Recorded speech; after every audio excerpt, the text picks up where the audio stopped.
Hello everyone, today we are learning poem 4 of class 8 of course, and this is the chapter where we will read कि the last bargain जो कि हमारे poet हैं उन्होंने लिखी है रविंद्रनाथ टैगोर ने. ओके सो सबसे पहले हम लोग पढ़ेंगे कि हमारे पोएट क्या हैं. ओके उनकी क्या लाइफ थी और and all. Okay we will read about that first और फिर हम लोग हमारी पोएम के बारे में स्टार्ट करेंगे. Okay so first we will read.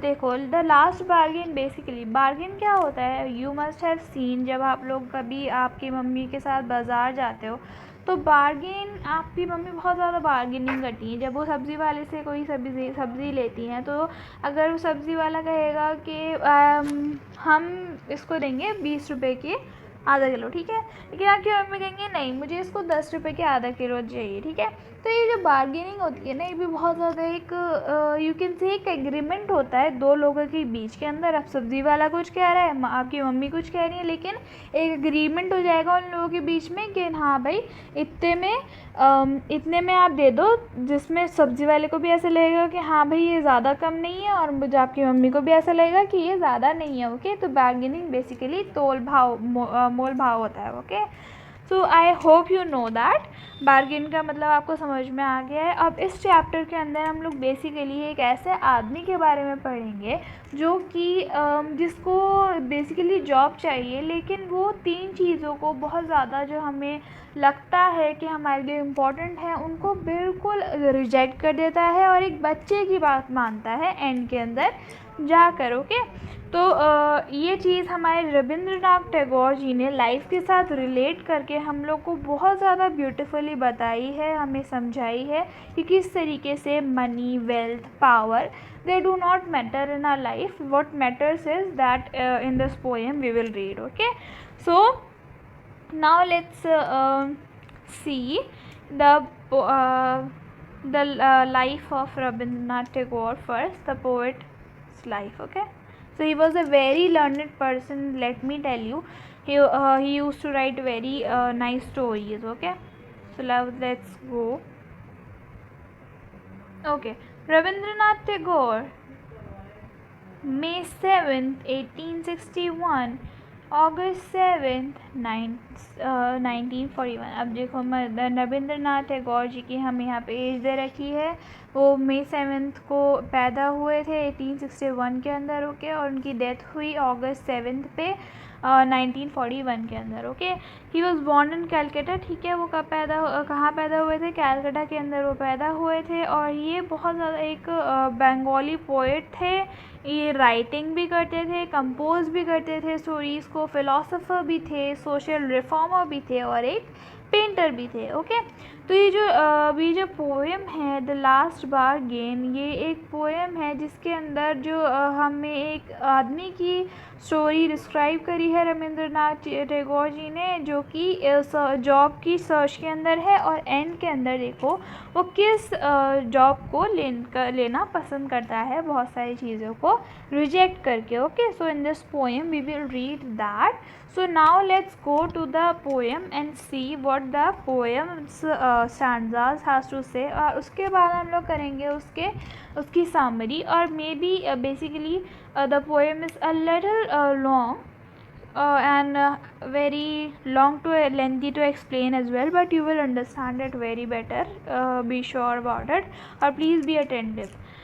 So now let's go to the page and see what the poem's lines has to say.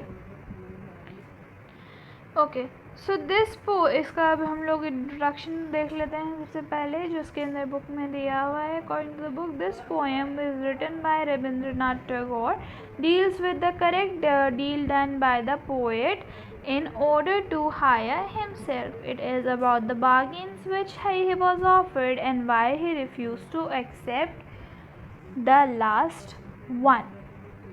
Okay इस पोएम ये लिखी है रविंद्रनाथ टैगोर जी ने, जिसके अंदर एक सही बिल्कुल डील दिखाई गई है, जो कि जो पोएट है उसने खुद के साथ करी है, खुद को हायर करवाने के लिए, खुद को एक जॉब दिलवाने के लिए, ठीक है। और ये है बार्गेन्स के बारे में, जो कि वो उसको दिए जाते हैं, एक ऐसी डील दी जाती है जो वो एक्सेप्ट कर सकता था। उसको अगर वो करता तो शायद वो फ़ायदे में रहता, लेकिन उसने वो एक्सेप्ट नहीं करी बिकॉज ही थॉट कि यही सारी चीज़ें इम्पॉर्टेंट नहीं हैं, और वो रिफ्यूज़ कर देता है, और लास्ट वन जो है उसको वो एक्सेप्ट कर लेता है। Okay, so now let's read the poem first.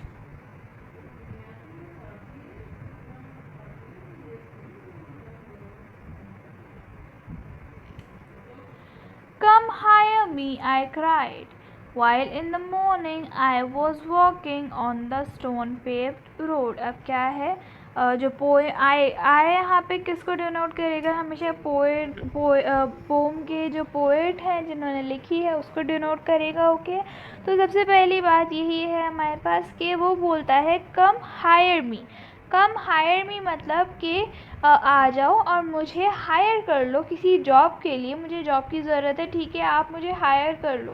Okay, I cried while in the morning, I cried while in the morning मतलब मैंने चिल्ला के बोला कम हायर मी, वाइल सुबह के वक्त ये बोला मैंने, और जबकि मैं स्टोन पेव्ड रोड पर चल रहा था। स्टोन पेव्ड रोड मतलब ऐसा रोड जिसमें बहुत सारे पत्थर हैं, डिफ़िकल्टीज़ हैं। ओके, सो ऐसा वो चल रहा था ऐसे रोड के ऊपर, ठीक है।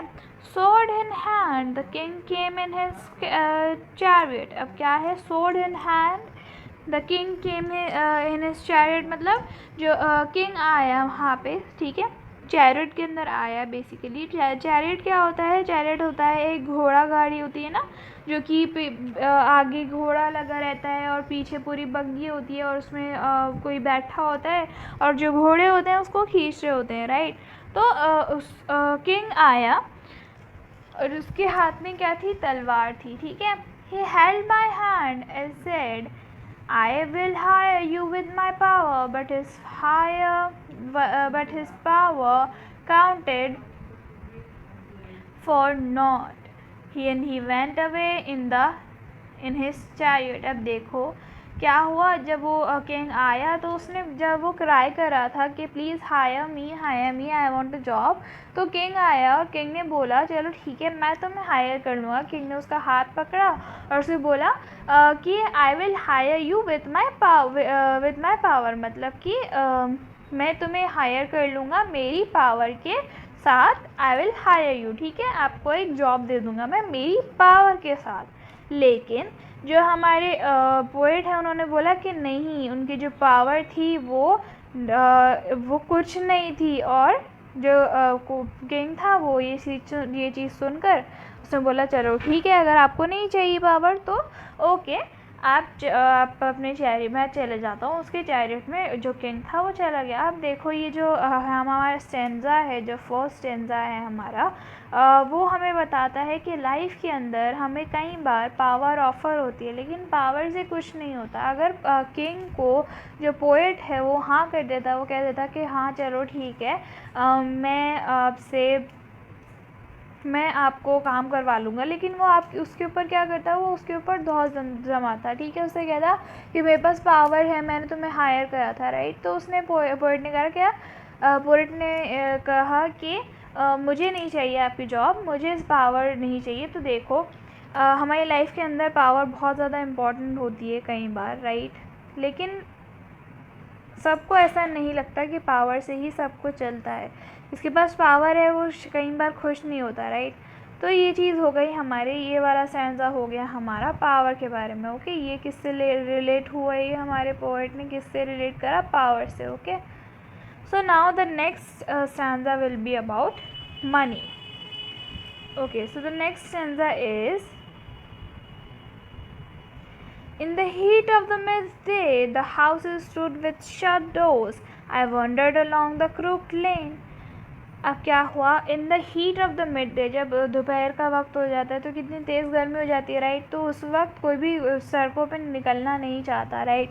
तो इस वक्त क्या हो रहा है, इस वक्त सब लोगों ने क्या कर लिए हैं, अपने अपने डोर्स शट कर लिए हैं, ठीक है।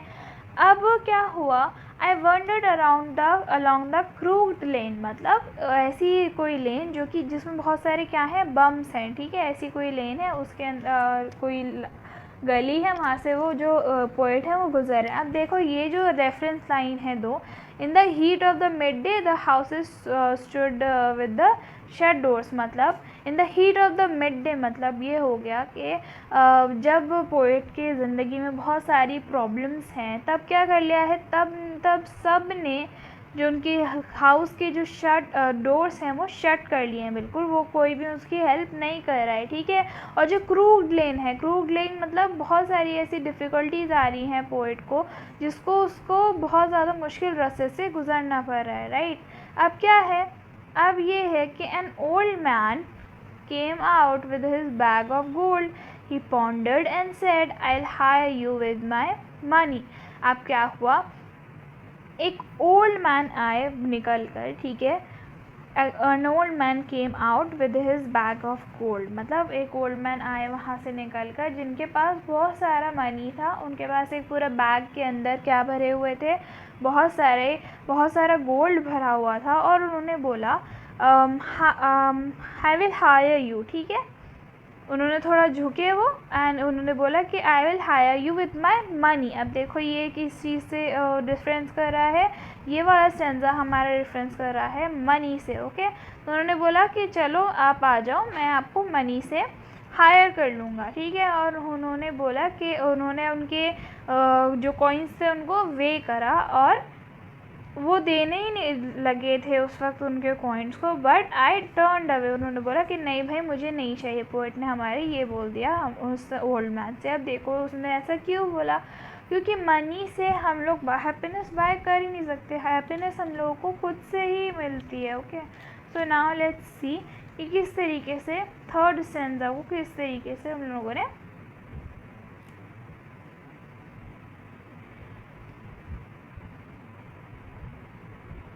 रेफर करा है, okay.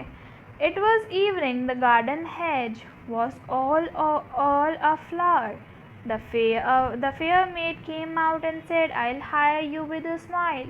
Her smile paled and melted into tears, and she went back alone into the dark. The sun glistened on the sand, and the sea waves broke waywardly.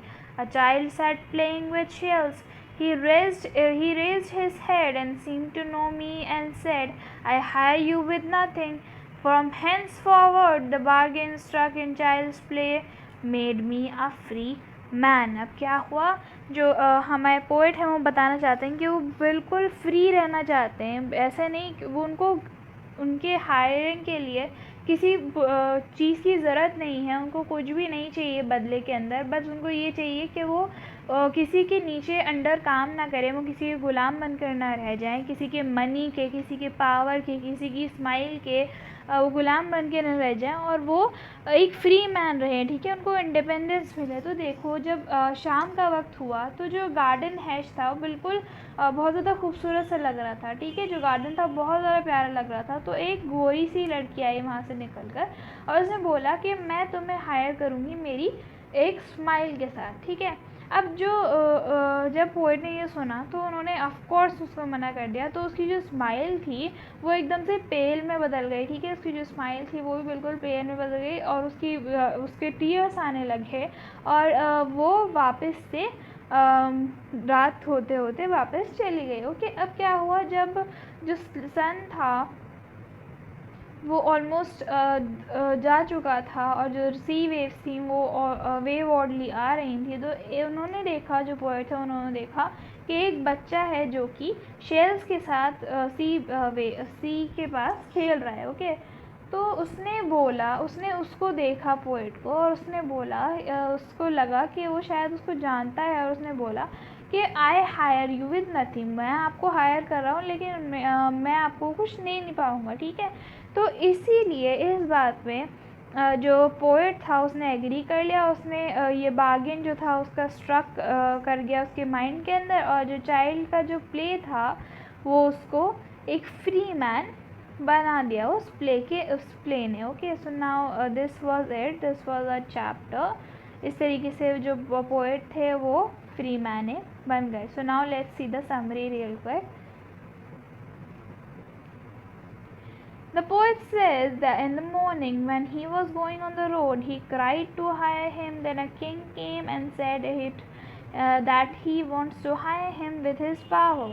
अब क्या हुआ, जो पोएट है वो बोलता है कि सुबह के वक्त क्या हुआ, वो रोड के ऊपर चल रहा था और वो बोल रहा था कि हायर हिम, ठीक है, वो उसको बोल रहा था कि उसको एक जॉब दे दे कोई, ठीक है। तो किंग आया वहाँ पे और उसने बोला कि मैं तुम्हें हायर करूँगा और उसके बदले में तुम मेरी पावर से, ठीक है, राजा जो होता है उसका नाम राजा क्यों होता है, क्योंकि वो राज करता है चीज़ पे, ठीक है, उसके पास बहुत पावर होती है, इसीलिए वो कहता है कि मैं आपको मेरी पावर के साथ हायर करूँगा, ठीक है। But he found the power a waste, ठीक है। अब जो पावर थी उसको लगा कि भाई ये बिल्कुल वेस्ट के लिए है, तो उसने बोला कि नहीं भाई मेरे को नहीं चाहिए, ही रिजेक्टेड इट, ठीक है। Then in the afternoon when he was wandering along the lanes, an old man wanted to hire him with his gold. अब क्या हुआ, जब आफ्टरनून आई, जब मिड डे मतलब ऑलमोस्ट 12 बज गए, तब क्या हुआ, जब वो लेन्स के ऊपर जा रहा था, ठीक है, ऐसे रास्ते पे जा रहा था, तो उसको एक मिला ओल्ड मैन, ठीक है, ओल्ड मैन मिला और उसने उसको बोला कि मैं आपको मेरे गोल्ड से हायर करता हूँ, ठीक है। अब क्या हुआ, when the poet saw the coins he refuse them. अब जब पोएट ने वो कॉइन्स देखे तो उसने बोला कि नहीं भाई मुझे ये कॉइन्स बिल्कुल नहीं चाहिए। अब क्या हुआ, in the evening he went in the garden and filled with flowers. अब क्या हुआ, इवनिंग के अंदर शायद वो थोड़ा थक गया हो, तो इसलिए वो कहाँ गया, एक गार्डन के अंदर गया, जहाँ पे बिल्कुल पूरा गार्डन किससे भरा हुआ था, फ्लावर्स से भरा हुआ था और बहुत ज़्यादा ब्यूटीफुल लग रहा था। अब क्या हुआ, वहाँ पे एक फेयर मेड आई, ठीक है, वहाँ पे एक गोरी सी लड़की आई और उसने बोला कि I will hire you with my smile, but her smile melted and turned into tears, so he refused her also। अब क्या हुआ, जब उसने देखा कि इसकी स्माइल एकदम जब उसकी स्माइल जो थी वो उसके चेहरे पे रही ही नहीं, वो एकदम से चली गई और वो एकदम से रोने लग गई लड़की, तो उसने उसको भी रिफ्यूज़ कर दिया। एंड इन द एंड क्या हुआ, जब सन बिल्कुल शाइन कर रहा था सैंड के ऊपर, तो उसने देखा कि जो एक बच्चा है वो शेल्स के साथ प्ले कर रहा है। तो जो उस चाइल्ड ने उसको बोला कि मैं आपको हायर करता हूँ, किसी भी चीज़ के साथ मैं आपको हायर नहीं करता, मैं आपको कुछ दे नहीं पाऊँगा, लेकिन still I want to hire you.